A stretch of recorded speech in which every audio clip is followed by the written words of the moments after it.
What's up, everybody? Welcome to another exciting episode of the Business Builders Podcast. We have a guest that, honestly, it was funny how I met him. My fiance, every time I hear the word wholesaling, my ears perk up and I'm like, did you say wholesaling? And I want to see what they're talking about. So my fiance's sister's best friend was talking about wholesaling. She said she has a boyfriend that wholesales. And I said, hey, I want to get connected with him because I want to just discuss.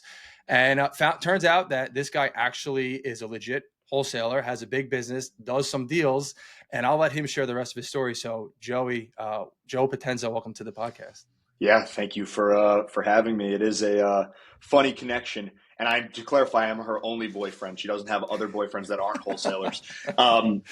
But yes, similar story. She was like, "Yeah, my friend's sister is in wholesaling." I'm like, "Really?" Because the wholesale space is fairly small, and so I know a lot of the other players, and I was like, "Oh, really?" And so it was funny how that came about. But yeah, quick little introduction on myself. Been wholesaling full time for just about 4 years now. We have a decent size operation where we have about 20 people, 20 full-time W-2 employees, all American. We do, anywhere from, we probably average about 400 in revenue a month, and really looking to scale up and kind of figuring out the next puzzle pieces to get to $1 million a month. And that's kind of our next goal, is consistently do $1 million a month in assignments and novations. Love that. That's awesome. And how many markets are you guys in right now? We've closed in 32 states. So we are full nationwide. With that being said, probably 90% of our revenue is probably like 8 to 10 states, basically Florida, Southeast up to like the Northeast, that East Coast. And then you add in Texas, California. And those are kind of the markets where we do 90% of our business. That's awesome. And now, when you first got started with wholesaling, right, because a lot of people, they try to do a bit of everything, or they try to start off in all different markets. How did you get started? Were you in one market? Did you just focus on direct to seller? Yeah, so the wholesale industry has changed vastly from when I first started. Um, SMS was far less regulated than it is today, and so when I first got started, the way I did my first couple deals were a little bit different than like kind of where I first started scaling. And so the way I did the first couple deals was literally just through old fashioned cold calling. I was dialing myself. I would drive and make lists of properties. The first house I ever wholesaled, I knocked on a property and the property owner happened to be there that was boarded up, and he was like trying to figure out what to do with it.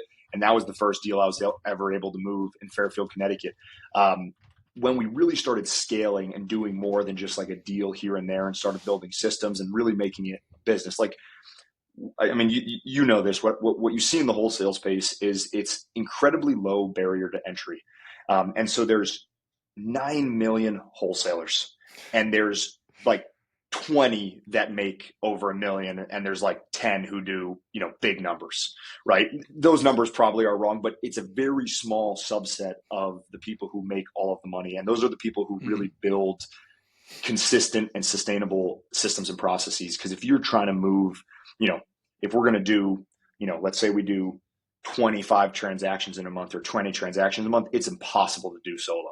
And so you can't do without building a team. So to come back and answer your question, we really first started scaling by doing SMS. So we used to send like 20 or 30,000 texts a week in the beginning of the business. And that was kind of like the first sustainable marketing channel that we built out.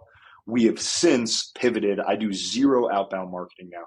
So I'm 100% pay-per-click, Google Ads, YouTube, Facebook. Any kind of inbound digital marketing has kind of been my mastery. And I jokingly say, but it's kind of true. I run the best ads in the real estate wholesaling space. We do consistently on big revenue, 6 times ROAS on digital marketing, which is very rare. Usually you see like 2, 3x in our space.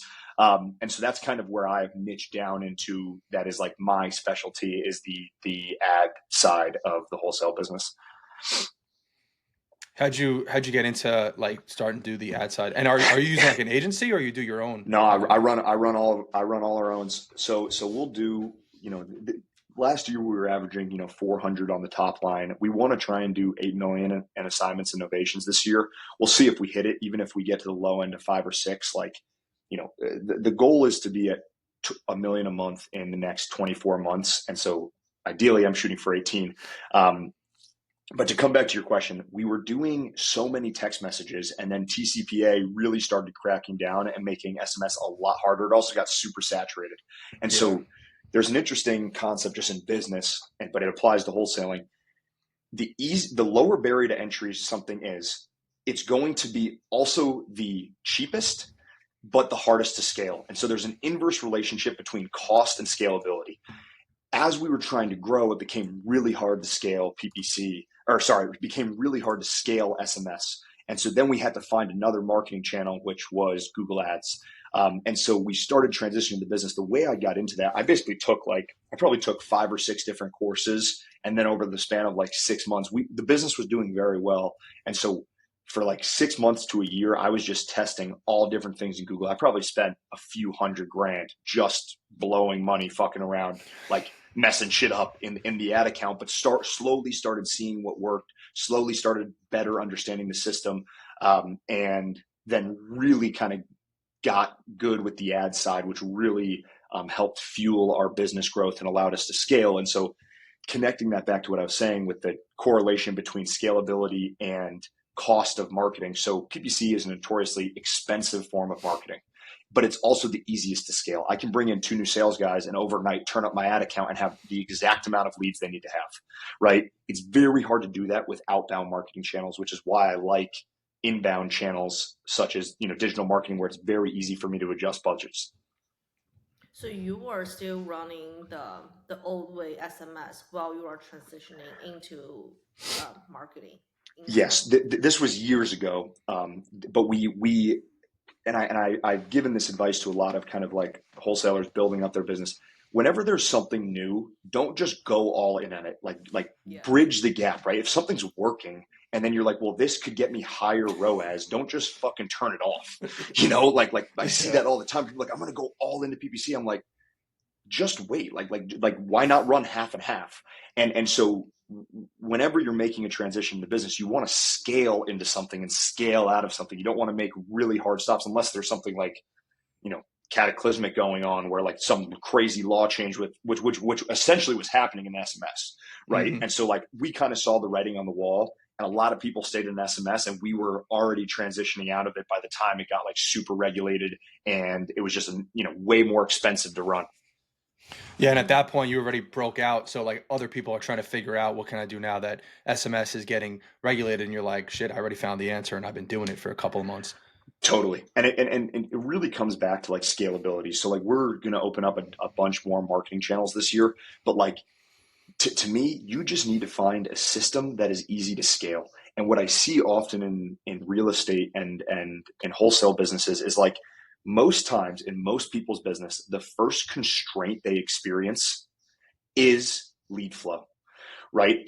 Almost every entrepreneur's first constraint is I can't consistently predict and generate leads, right? Mm-hmm. And so what I got really good at is I solved that problem, which kind of allowed us to break through to the next level of okay, leads and marketing is no longer the constraint of the business. The constraint then goes upstream, which is, how do I have enough quality salespeople to fill my unlimited flow of leads that I can generate, right? And so that's kind of where I'm at now, which is, the business is doing great. We had a great year last year. We're continuing to grow, but now the business becomes a lot more complex as you're growing larger teams to, sustain, multi 6-figure months, and eventually, scaling up that way. Mm-hmm. So what will be the most effective marketing channel that you use so far? PPC, by far. I haven't experienced anything that is that effective at scale and has the ability to continue scaling. Mm-hmm. And you mentioned you want to explore a few more options this year. What's on your mind? So I used to be just the Google guy, right? Just Google and YouTube. YouTube is grouped under Google, and so I make funny ass YouTube ads and shit. I do all different ad copy with that. But so we added in Facebook. probably like 2 months ago. We're going to scale that up again. Same principle. So we're already like going to have a good ROAS on that, but really scale up Facebook. And then I'm probably going to stick within my realm of digital marketing, but I'm going to look into TikTok and some other different ad platforms to see if I can kind of use the same principles that do really well with my Google and Facebook and apply those to other digital mediums. Mm-hmm. So another question is, like the marketing, PPC, those are money burning activities for marketing channel. Yes, they are scalable, they are effective, but they are money burning. So for someone who wants to get into start doing that, what are some advice for them to, be more cautious on the spending and measure results?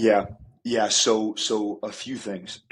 Unless you can run a PPC budget over $8,000 to $10,000 a month for 3 months, don't even bother starting.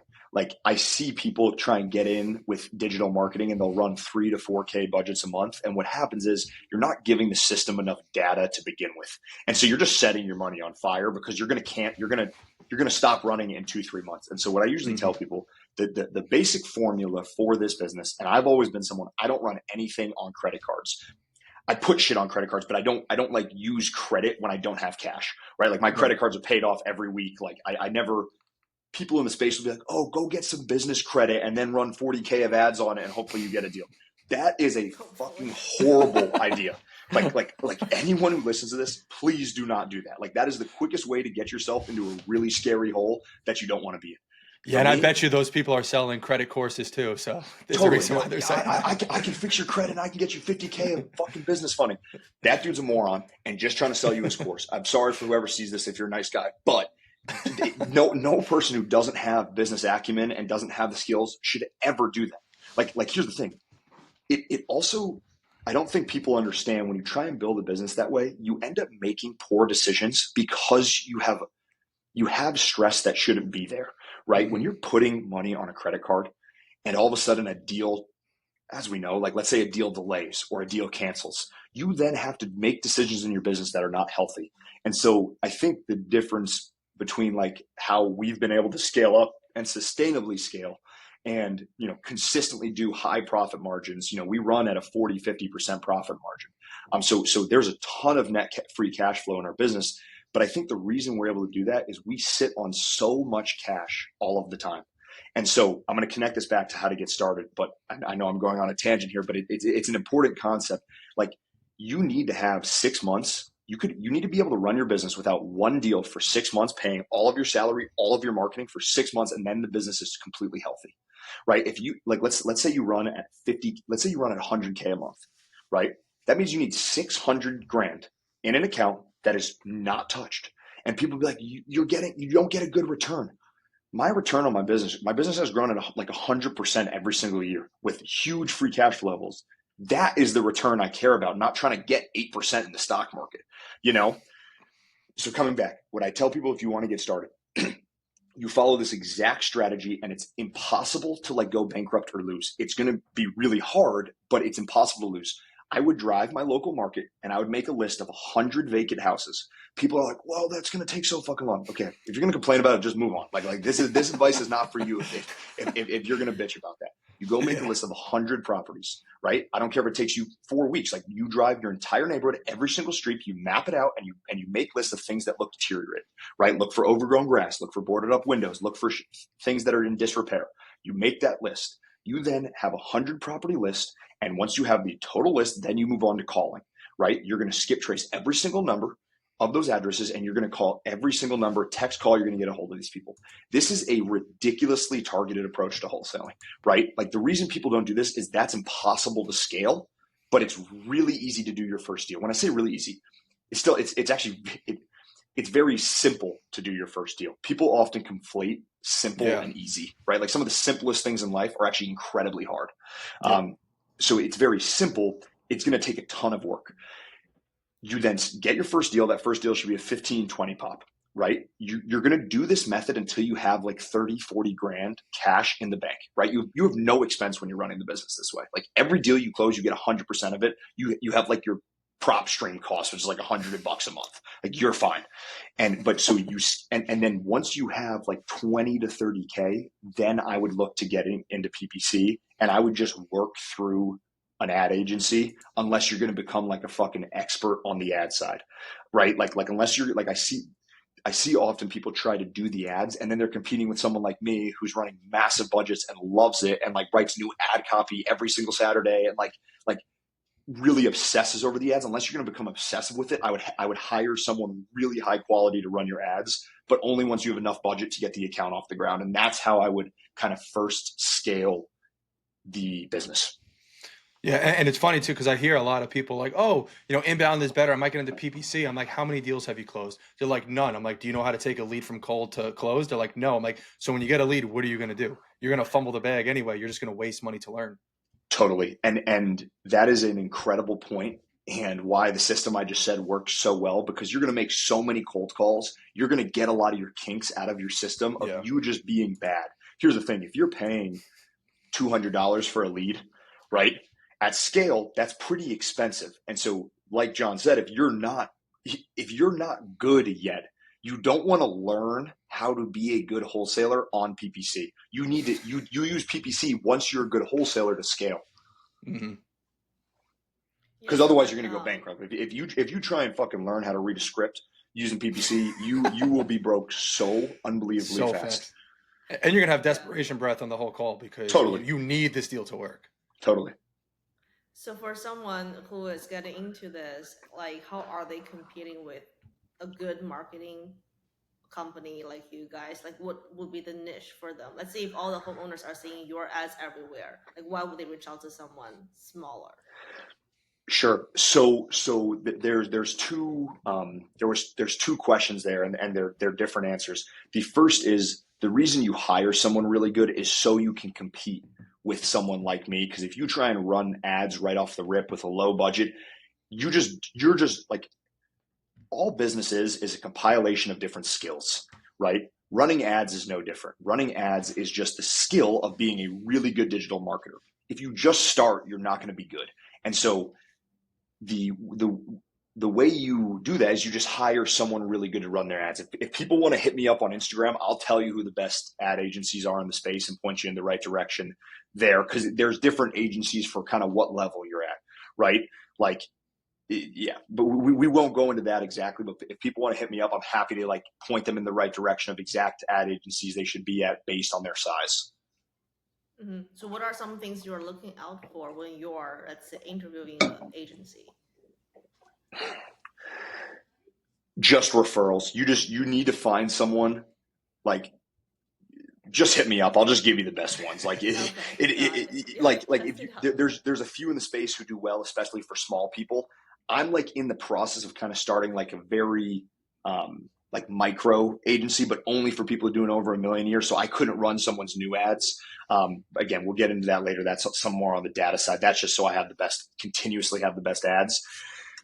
But yeah, there's a couple agencies that you can do when you're smaller. But again, it's not the best form of marketing unless you're already good at wholesaling. And so I would use agent method, SMS, cold calling, any of the other methods first before you do something really expensive, right? Like in any form of inbound is far more expensive. And here's the other thing. When you are running cold calling yourself, you can have like a fucking 30, sorry for cursing. I don't know if I'm allowed to curse on it. No, it's fine. I curse all the time. It shows passion. Good. You know what I mean? You can have a 30, 40x ROAS on cold calling or SMS. That is physically impossible on the PPC side or any larger scale marketing. That's not sustainable, right? But that's why it's beautiful in the beginning, because like in the beginning, for any entrepreneur, this goes for people more than just wholesaling. If you're broke and you have no skills, your only asset is that you have time, right? And so you have to trade all of your time to make your first couple of dollars. And then what happens is you trade all of your time, and let's say you get a 20K deal closed. Now you have all of your future time and 20K, right? So now you can use some of that 20K to try and buy back some of your time. But in the beginning, I think people want to get to a point where they're scaled out of their business like me, right? They're like, Joe, like I haven't touched a wholesale transaction 3 years, right? Like I haven't talked to a buyer, seller, anything in 2-3 years, but that only comes from building the business in a scalable fashion that's healthy, right? Mm-hmm. And so if you do it right, it also, your skills compound. If you get really good at cold calling, you are then going to be a better sales trainer of teaching someone to even handle inbound PPC leads, right? And so the reason we were able to scale is like, I was able to sit there and be like, hey guys, this is exactly how we do this because I did it for a year, right? And I think people want to skip that step. All the time. Every time, like, I'm helping other wholesalers out when they have questions, they're like, yeah, I'm thinking of making, hiring this person. I'm like, why? Because, I don't really enjoy this. I'm like, do you know how to do it? Do you have a proven process? No. Like, then how are you supposed to train somebody on this? Like, if you have no idea what the fuck to do, how are you supposed to tell somebody what to do? 100%. There is only really two situations where you hire someone. If you're starting the business and you got you got 100 grand on the sidelines, cool. You can think about hiring someone, right? Like, you only hire someone when you have enough to pay them for 6 months without you closing a deal. That's the first thing. People will be like, well, I closed my first deal, I need to hire someone. I'm like, you don't have enough money to do that, right? And so I think people forget to just look at their balance sheet, right? Like, hey, what is your liquidity? People are like, when should I hire? I'm like, when you have enough money. Like, but people forget that that's the simple answer. The second thing is, like, you really only hire when you have too much capacity to handle. Like, when you have too much stuff to handle and you just need more capacity, that's when you hire. If you're bored and you're not working 10, 12 hours a day, why the fuck would you hire? Especially if you have no money. If you have no money and you're not working 12 hours a day, 7 days a week, why would you hire?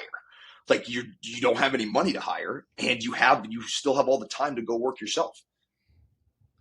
So for the skill set stacking, you mentioned, being good on the phone, sales, and then the next one would be training people. What are some other skills you have been stacking along the way? Yeah, the initial stack, there's before even having like good real estate knowledge, you just need to become personable, right? You need to get good on the phones. You need to get good at sales. That is 101 building any business, right? Like all three of us here, we built, good business. If all three of us were like, hey, tomorrow we're going to start in a brand new industry, we would grow that faster than we've ever grown a business before, because we can take all of the skills we have, sales, training, SOPs, processes, all of that, and apply it to that business.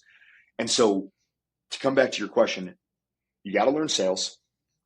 The next step there is, after, within this specific business, you got to get really good with understanding real estate, right? You could be the best salesperson, but if you fuck up comping, you're just going to be locking up bad deals all day, right? And so you get good at sales, and then you get good at comping. And the reason I say it in that order is people will have analysis paralysis of trying to master comping before they even make a fucking call. You learn so much faster when you have a hot lead on the phone and you're actually trying to comp it, and like the money's on the line. You learn so much faster that way. And so I see people often get into analysis paralysis, right? They're like, well, I haven't mastered comping yet, that's why I haven't made any calls. I'm like, dude, just make some calls and you'll get really good at comping, because the game's on the line, right?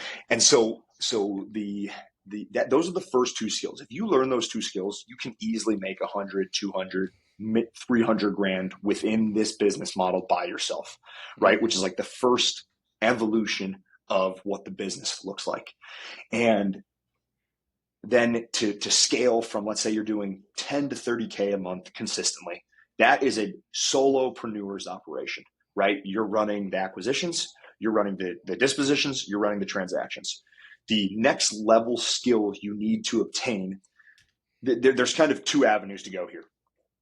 Either you get really good at a marketing channel, which is creating leverage within your business, right? Which is usually an inbound channel, right? So you're saying, I'm going to stay solo, but I need to have a channel that's giving me an easier set of lead flow, right? So now you got some money in the bank. You're consistently doing deals. You are now good on the phones. That's the perfect place to start PPC, right? Then you take all the leads PPC for a little while. You master that little system for 3 to 6 months. Then the next step is learning how to hire, train, and recruit, which is probably the hardest of anything we've even discussed yet, is actually learning how to recruit someone to come work in your organization, because it's incredibly hard. Retention's even harder, right? And so these are all skills that you then stack that then, make you into, like, you go from a solopreneur to an entrepreneur. So yeah, we'll talk more about hiring as the next topic. But like, you are saying someone can start doing PPC just by themselves before they start hiring and having a team? Yes, and I would recommend that. Okay. Again, I'm a big believer in like learning all aspects of the business. Now, if like when I go build my next company after this, will I do every aspect myself? No, probably not. But like I now understand how things connect together in a organization that runs without my needing to be there every day. Right. And that's the same for most businesses. The product and widget you sell is different. The fulfillment may be different, but there's really still only a couple buckets that exist in any business, right? You got sales, you have sales and marketing, right? Those connect together. You have then fulfillment of service in our industry that is dispoing the property, right? Actually finding a buyer that connects with it. In other industries, that might be providing an ad service. That might be, the t-shirt you're selling, whatever the fulfillment of your sale is. You have legal, and you have HR. And that's really all any business is at a high enough level. And so yeah, I forget what your question was. I don't know if I correctly answered that. I think I went off on a crazy tangent again. Yeah, before we transition into hiring, I do want to ask, when you were transitioning away from outbound to PPC inbound, what was the economics look like in your Yeah, previous model, where you feel like, okay, it's not scalable, I have to transition now? sure. So we transitioned, again, partially because we saw the impending regulations coming, and we're like, okay, we need to get out of this model. So we had scaled up. We were probably averaging maybe like 70 to 100K a month in revenue. We probably that year of SMS did like 1 to 1.5 million in revenue. And so let's think about it. We had 2 or 3 sales guys, AAs, acquisition reps. And so that was the point where we transitioned over. So while I sound hypocritical as I'm saying this, me and my partner, we never really touched PPC leads ourselves, but we were just at a different stage where we kind of already built the sales team because the SMS was working. And then what we did is, let's say we were doing 100K a month on average, right, with 2-3 sales guys. We then just slowly started adding in Google Ads and slowing down the budget for our SMS, right? And we did it based on lead flow. And so AAs can only get so many leads, right? Like these are all trackable, measurable KPIs that you should know within your business of how many leads everyone can get. And so what we did is we just then slowly scaled out of SMS and scaled into PPC. And now margins did heavily come down on the business, right? SMS, you can do 7, 8, 10x ROAS sometimes, right? PPC, you can't. And so another concept that I like looking at business from like a high level. I think business is fascinating. And so what you see is the more scalable a business is and sustainable it is, you can't run at an 80% profit margin, right? Like if I want to not show up to work, I still make the same amount of money now. Like I can go leave the country for a month and we'll still close multi 6 figures a month because the business is fully delegated. That only comes with you being okay with decreased margins, right? And so I think in the beginning, people struggle with they get where they're making 10, 15K a month, right? And then the thought of them decreasing their margin holds them back for so long. But there's something that happens with all entrepreneurs, but especially in our space. It is very easy to burn out of this space. Like John, I remember you and I talking about this at the dinner we went to. It is specifically in our industry, we are dealing with sellers who are in high distress. These people might curse John out, tell him he's an asshole and he's a horrible human being. Meanwhile, he's trying to help them, but it's because they have an auction in 2 weeks. John has nothing to do with them having an auction, right? Like they're the ones who didn't pay their mortgage for 2 years. But the point of that is it's exhausting, right? And so you need to create scale, because if you're doing everything within your business, you will burn out very fast. And so you need to be okay making less money in a margin standpoint to build sustainability within your business, right? The people I was wholesaling with 4 years ago, even in the space, 10% still exist, right? Now those 10%, are probably some of the bigger people in the space, but you see it happen all the time. Just look at what happened with all the dudes who were just hedge fund sellers, right? Where the fuck are they now? They all went out of business, right? Because they only did one thing. They didn't scale any other systems, and they became a one-trick pony, right? And so, yeah. Heavily relying on just one customer, just the hedge funds. Once they backed out of the market, they were screwed. Totally. That's why, like, I always give people the advice, because right now novations are like the it thing, right? Everyone's like, you got to do novations. I see these people going 100% novation. I'm like, nope, don't do it. You will go out of business at some point. And people are like, no, it's fine. I'm like, here's what I'll tell you. Even if we can make more money doing just novations, I want to keep all my different exit strategies, so much so I tell my disposition teams, hey, sometimes you just got to go sell this deal the old fashioned way. We're not flat fee listing. We're not doing it. You just got to go find buyers on Zillow, and you got to do it. Because I want my team to be able to move and adapt. And we used to sell a shit ton to hedge funds, right? But it was only 30, 40% of our revenue. And so then when all of a sudden they went out of business, we're like, cool, just lock up some more cash deals. We'll sell them that way, right? But the other dudes who hadn't dispoed in 2 years, they were like, oh my God, I don't know how to dispo. All went out of business. Yep. So now, like you said, like if you don't start hiring and delegating, you will eventually burn out because you just have a high paying job at this point. You don't actually have a business, right? So once you start hiring, what were some of the common mistakes you made in the beginning? And now when you look for somebody to bring on, what do you look for? Yeah. Yeah. Hiring is the hardest part of any business. Talent is by far the hardest part. I have made so many fucking mistakes over the years. I have fucked so many things up. It's also, you think it's hard when a seller is rude to you. Wait till like an employee screws you over, right? Someone you like trusted and cared for, and then they just like screw you over, and you're like, oh man, that fucking sucked.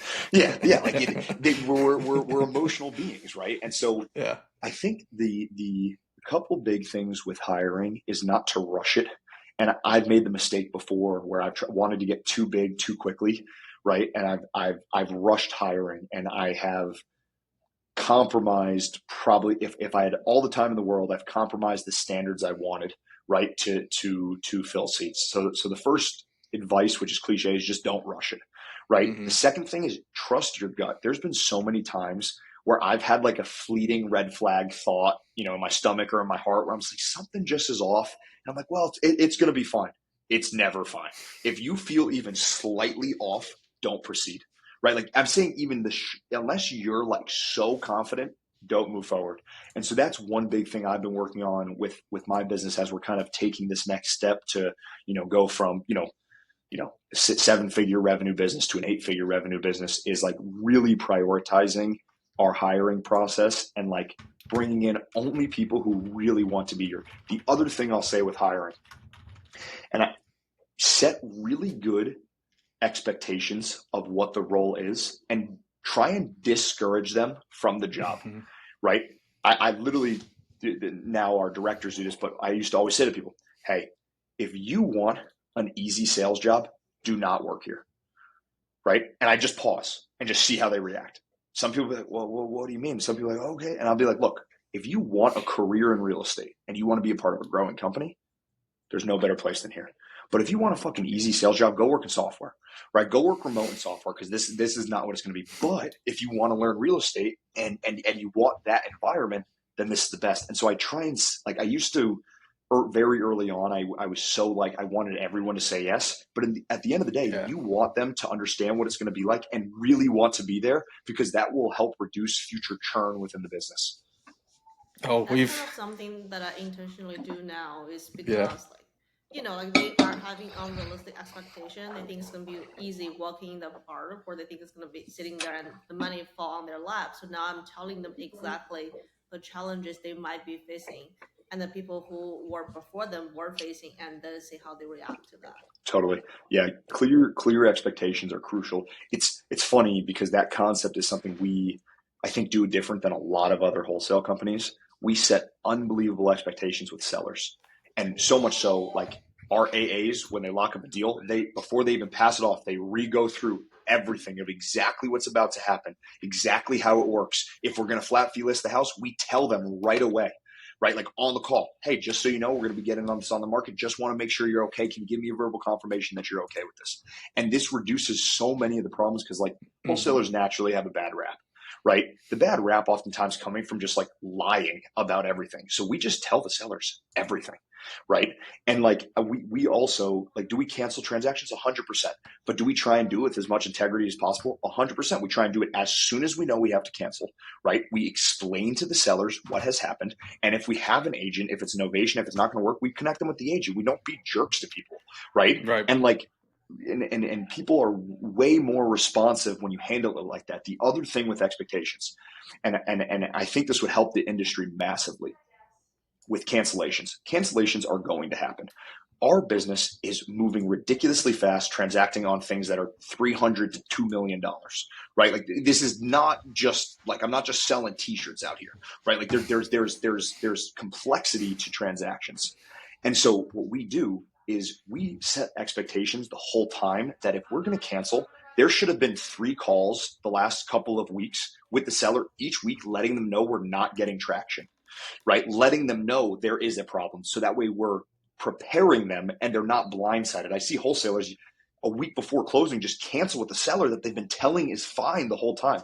That is really messed up, right? Like you're really hurting someone's life.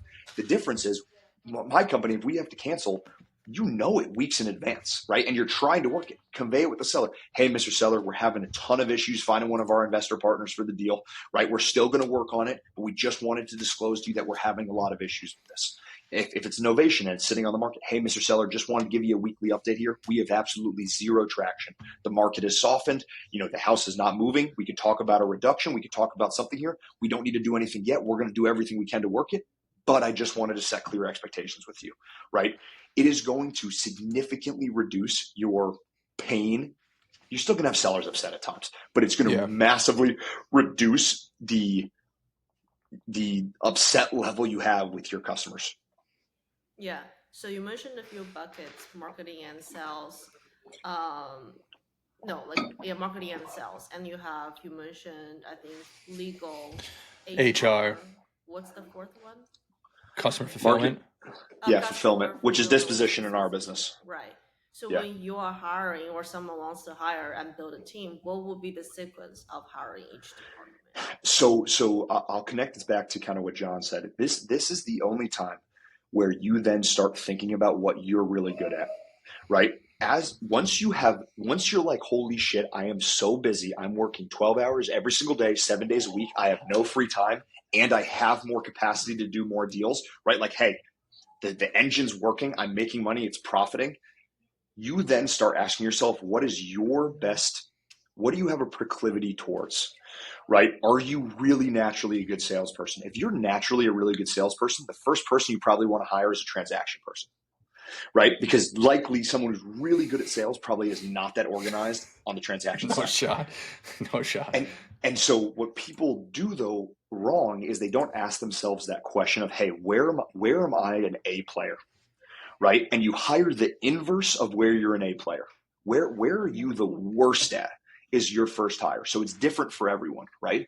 Like if you're someone who's not naturally a salesperson, you've learned it and you can do okay, you've closed some deals, but you're not naturally someone who walks into a room, lights it up, can make friends with anyone. Your likely first hire is a AA, right? And you run Dispo and TC, and you have to be more organized on the backside. And so it really comes down to your proclivities as an entrepreneur and a person of what you're good at that first hiring stage. Mm-hmm. Okay, that makes sense. So now, you mentioned you have never touched any wholesale deals, transactions for 3 years, which is a dream for me and John. We're getting there. So what are you spending most of your time on? And how are besides you dealing with lawyers? Yeah. How are you measuring your result? I guess they're more qualitative right now as opposed to quantitative. So how do you measure?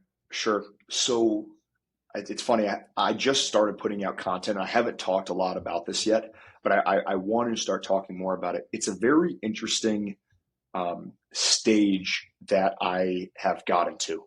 The business more or less runs without me, right? Like if I don't show up, things still move relatively smoothly. Of course, are there issues here and there that I got to deal with? Of course, is there, like an attorney I have to talk to? Yes. But on the high level view is the business is pretty much operational without me. And it's actually a very weird place because I like to be really busy. And so I've been trying to understand what to do, yet leading through others is so incredibly hard, right? And so I know that for me to get to $1 million a month wholesaling, I have to continue growing the team, but I can no longer have everyone report to me, right? And so what I'm developing and learning as an entrepreneur is, okay, how do I build culture and how do I build other leaders to then lead a team of 8 people, 10 people, right? And so of the 20 people who work with us, if I have 3 that report to me now, I now am pouring my energy into, okay, how do I develop these people into, into better leaders, trainers, recruiters, sales team managers. And so that's really where I've been focusing a lot of my time. And I still spend a ton of time in the ad side. Like I love the ad stuff. And so I've been working on getting our ads better. I've also done a lot of work the last 6 months of like professionalizing the business. We now have like an HR PEO provider where we're going to eventually be able to offer health insurance and 401k. And so the last like 6 months have been big on like me getting some of the logistical things set up for me to do this next big growth push for the business. Mm-hmm. So do you think as you are more working on the business, the way you measure your result is more project oriented, project based, and period? Yeah. The daily KPI. So are you asking how I measure my exact performance or like the business's performance? The business performance is actually very easy to measure now. Right. More so yours, like your day to day. Yeah. Am I being productive, contributing? You're like at the end of the week when you reflect, you're like, you know what, I did have a productive week. I did move the needle forward. Yeah, I think a few things here. I think if I knew how to be better at the answer to the question, I'd be an 8-figure entrepreneur right now, right? Like what that question is what I'm trying to figure out and that I don't yet know yet, right? Like, and that's what I'm learning. And I also buy a good deal of like real estate myself. I have a decent sized portfolio. I buy small to mid-sized apartment buildings, single family homes, a lot of different stuff. So a lot of my energy does still go there. Like I haven't operationalized that yet where they don't need me there. John's just knocking over a broom back here. Oh man. I was like, maybe nobody heard that. Oh man. But yeah, so Alana, that's really what I'm trying to figure out. The productivity of the business as it scales, it actually becomes a lot easier to understand how you're doing because things become more consistent. Wholesaling, by the way that the cash conversion cycle and the transaction cycle works, is a notoriously choppy business, right? But I bet even if you guys went back and looked at your business, if you looked at it on a quarterly basis, it's not that choppy. It's just choppy monthly, right? But the way with a 60 to 90 day cash conversion cycle, it actually shouldn't be choppy quarterly. And so one big thing I've done to de-stress myself is I look at everything quarterly for the business historically, right? Because you might have 1 month, right, where you, like, let's say we have a down month and we close like, 300, right? I might be like, holy shit. But then we might close 650 the next month, right? And so that's one big thing. So yeah, so I don't fully know the answer, Helena, like of how I should be better at it. And then that's what I'm working on, which I've been putting an emphasis on trying to get around and talk with other, not just wholesalers, but like other really high level entrepreneurs, dudes doing 8-figure, 9 figures in revenue, and understanding, which is where I learned that, hey, you got to put so much energy into building up your leadership team, right? And so that's what I've been trying to work on more, is pouring energy into the leaders within my business so they become better. Mm-hmm. Hell yeah. Yeah. That's awesome. I mean, I guess you get to a certain point where you've outgrown the knowledge you know, and from the advice you got from the people that you've known, and now you got to expand that circle to expand the next, like, what do I do now at this point in my life? Totally. And it's a super exciting like time, because here's the truth. If I wanted to like retire between the real estate I've bought and like, even if I just kept the business exactly where I'm at, I could retire and be totally fine for the rest of my life, right? Mm-hmm. Living a normal life. Am I going to buy a supercar all the time doing this? No, but if I wanted to live like a moderate life, like a normal lifestyle, could I do that? But the fun part about realizing that is like, okay, now I get to play the game just to play the game. Like there is no longer like, it's not survival anymore. When you're first, I mean, you guys know when you're first wholesaling, I mean, bro, you're fucking doing it to survive. Like when I first got started, so I haven't even talked about the story online. So I had a kind of crazy intro into the business. So I had graduated college. I had always been fairly entrepreneurial and never had like any success with anything, but was always trying different shit. Had like, car detailing business in high school, started like stock trading, built an app in college, failed miserably, like always was trying shit. And so then I went out of college. I had no money, and I had got a job offer my junior year. I interned on Wall Street at a private credit fund, like very Wall Street, like fancy job, right? They offered me like a killer salary right out of college, and I took it. And in college, like that next senior year, I'd already had the job, accepted it, and I had this really bad feeling in my gut, and I knew it just wasn't for me. I hated the internship. I shouldn't say I hated the people. I didn't fit in well there, and I knew it. And so I kind of my senior year of college was like, okay, I need to really figure out this entrepreneurship stuff. And I saw like some YouTube video about a house flipper, and that he was saying like 88% of all millionaires are in real estate. And I just like the second I saw that video, like I was like, okay, I'm done. I'm in real estate. Like that is it. I don't know anything about real estate. And so right when I graduated, I was putting offers in on houses, and I didn't have any money to buy a house, obviously, but I was doing it in Bridgeport, Connecticut, the city next to where I lived. And if you guys want me to condense this story, just let me know. I can totally condense this story. So putting offers in, and I had like a month before I had to start my job on Wall Street, which is in New York, which is like an hour train ride away from where I lived. And so I was putting in offers. And right when I started the job, I had an offer accepted on a house. And I was like, holy shit, I have no money. So then I went to try to raise all the money, ended up losing that deal because I couldn't raise the money fast enough. Ended up putting more offers out. Now I'm working the job on Wall Street. Finally got a deal under contract, had raised some money. I can tell that's a whole story inside of itself, but had bought my first house flip when I was working this job. I was like 22, raised all the money to do a hard money loan kind of situation, and was training back from New York after working like 60, 70-hour weeks on Wall Street. I would train back to Connecticut, and I would go work on this house myself, my buddy who I was doing the house flip with. And we ended up doing it over 6 months, selling it. We made like 30 grand. And, we split it 15 grand. At 22, I was like, dude, I'm rolling in it. Like, and I had a job, and it was a big salary. So I was doing like really well for like the first time in my life. Like I actually had money. And I then, right when I started looking for my next house flip, I saw some dude be like, yo, that a guy who I had talked with who was like a wealthier investor said his wholesaler had made 25 grand. I never even heard of it. And I was like, what do you mean he made 25 grand? Like, what, and so I started asking him. He's like, yeah, he wholesale made this deal. I'm probably going to make like 50 on it. He made 25 as a wholesale. I'm like, what did he do? He's like, oh, he just found the transaction. I'm like, so you're fucking telling me I just worked 6 months training back, and my only job when I did this house flip, I have no construction skills. The guy I was working with was very construction heavy. My only job was for 6 months. There was 2 bathrooms, and old construction. They used to pour like 3, 4, 5 inches of concrete to lay tile. And so my only job was with the little jackhammer. I just jackhammered this entire bathroom every single weekend for like 4 months straight, just getting rid of all this fucking concrete. And so when I heard that this dude made 25 grand, I was like, that's it. I'm a wholesaler. Like I'm never flipping a house again. And so then I started trying to build a wholesale business, and I couldn't do a deal. I was also working 80 hours a week. I ended up getting fired from that job right before I'd gotten fired. So let's think about this. I was 23, right? Like a month before 2 months before I got fired, I had bought a deal down in St. Pete. The only other piece of real estate I ever bought, a wood frame shit box. This thing was the worst fucking house you've ever seen in your whole life. Like it was overgrown. Hadn't been living in it for 15 years. The worst thing you've ever seen. I'll send you pictures. It is. Like, yeah. It was so bad, John.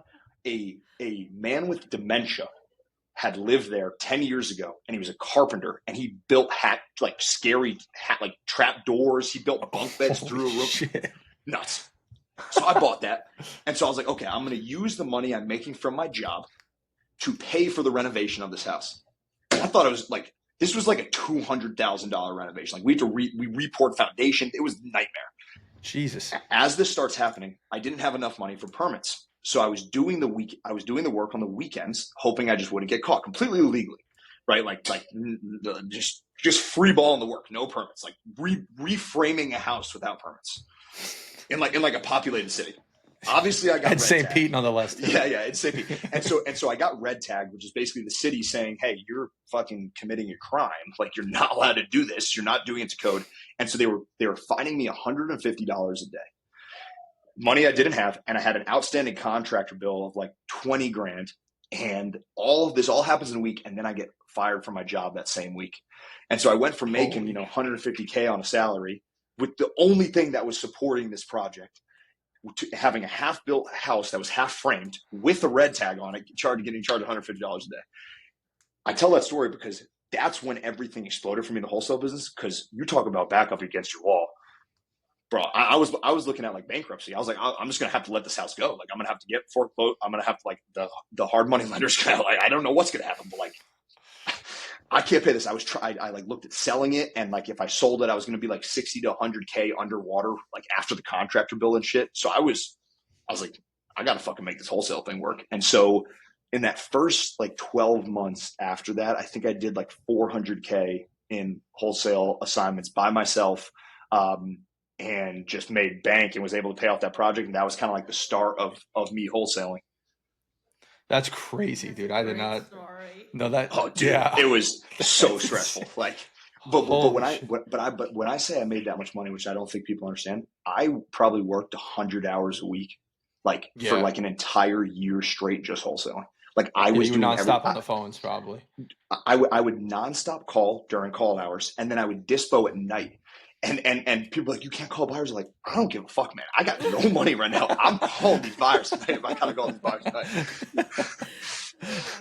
Damn, dude. I mean, yeah, it's like once you pressure creates diamonds, right? So like, I mean, you were pressured, you had back against the wall, and this is really where you see like, am I built for this or not? And clearly you were, because from then it just I'm sure you had your ups and downs, but it just continued to trend upwards. Totally. And like, that's why I'm very bullish on telling people just to go all in. If they want to try it, like, look, being an entrepreneur is not for everyone. Like I firmly believe everyone should not do it, because most people would not like the trade-off of what it is to be an entrepreneur. It's an interesting concept. I think what people get stressed about is incorrect expectations of things. And so what will happen is someone will be like, oh, I want to make $1 million net income a year, right? And then I'm like, okay, cool. If you want to make that, here are the things you have to trade. You have to trade almost your entire social life for 5 to 10 years. You have to, I don't know why I just did that. You have, did you see that little bubble? There it goes again. Yeah. You have to trade your entire social life. You have to be prepared that you're going to miss family events. And you have to live with more stress and pain than you've probably ever felt before. And so when I say it like that, people are like, oh, maybe I wouldn't want that. And so what I tell people is like, hey, if you want to live a super socially fulfilled life, fuck yeah, go and do that. But then don't be upset that you're not making $1 million a year. You create these unnecessary stressors on yourself by just having incorrect expectations of how hard something actually is. And so if you knew it was going to take a decade, it'd be much easier to sit through it instead of thinking it had to happen in 2-3 months. And that's why people burn in and out of business, because they try it. They don't actually want to be entrepreneurs. And they're like, why am I not making 50K a month in my first 3 months? It's like, dude, that's not how it works. Got to have those expectations. And this also brings me to the last question. So it's been amazing just hearing all the information you have and the insight that you've shared. And it's truly remarkable, the things that you're building, and super excited to see what you're building in the future and all the other businesses. Because I know Google Joe is definitely going to have a lot more businesses in a lot more different industries. So excited to see the growth. Appreciate it. For entrepreneurs that are just getting started, or even in like that messy middle part where they've making a lot of hiring and firing mistakes, what is like the number one piece of advice you'd give to these aspiring entrepreneurs? So I'm gonna answer it I'm gonna answer the question in 2 parts. For the aspiring entrepreneur who hasn't yet taken that leap, I would say this: just quit the job and go for it. Give yourself a year. You're gonna know very quickly if you're built for it and if you like it or not. And there's also nothing wrong with realizing you don't like it And what I'll say there is if you then still have aspirations to make a lot of money, go become critical to an entrepreneur, right? Like I have people who, young girls and gals who started with me a few years ago who, in the next few years will make, multi 6 figures a year. And as I continue to grow everything, will be, potentially 7-figure earners, right? And that's because they've become so valuable to me, right? And so I think people misunderstand a few things. They think going to work for a really big company has the biggest job security. I firmly disagree with that. If you have faith and you want to work hard, let's say you don't want to be an entrepreneur, but you want to be really good in sales, go work for a small business, because if you become the best person in a small business, you will never get fired. You could literally ask for anything, right? But at a big company, you could be the best person and end up on the wrong side of a spreadsheet and still get fired. Like I watched this happen on Wall Street where dudes just became too expensive. They were the best people in the office, and all of a sudden they got let go on some whatever they fucking call it, where they let go of a bunch of people and they're just on the wrong side of a spreadsheet. They've been there a decade, right? But if you're a small business, that would never happen as long as you're important, right? As long as you're good. The second part of that, for the people in the middle, right, which is a really hard place to be in, right? Like you have a system that somewhat works. You've kind of tasted making like good money, right? Like once you're making like above 20K net to you a month, like life kind of changes. Like, and I like that isn't supposed to be to make other people feel bad. It's just the truth, right? If you live a normal lifestyle and you're making 20, 30K a month net and you don't go buy stupid shit, you're okay, right? Like you are no longer surviving. Mm-hmm. The advice I would give there is I think most of the problems come in the middle stage from rushing. And if you just went slower, you would actually build faster because you would make less mistakes. You would make less hiring mistakes. And this is exactly what I did, right? I wanted to get big so fast, and it caused me so many mistakes that if I just went slower on my hiring and retained better and brought in higher quality talent and developed them, right, I would be further along than I am now, even though I went slower on the hiring, right? Even though I went slower on spending on the ads, right? And so I would advise just taking a step back whenever you're ready to pull a trigger and just wait a little bit longer. Make sure the system's still working, then do it, 2 weeks later, 3 weeks later. I couldn't agree more with that. Yeah. Joe, I appreciate you coming on. If people want to get involved with you or send you deals or even ask you about PPC or anything in general, how do they get in touch with you? Follow me on Instagram, Joe Potenza 4, JoePotenza 4. I'm putting out a ton of free content there. I don't do any coaching. I don't sell any courses. Feel free to shoot me a DM. I try and reply to everything. And yeah, just hit me up there, especially on the PPC front. That's kind of like my niche and SOPs and scaling. So hit me up there. And if you got deals, we move a lot of other people's JV deals. And so, hit me up there. Beautiful. Thank you again, Joe. This has been great. Before I wrap it up, do you want to promote anything or say anything?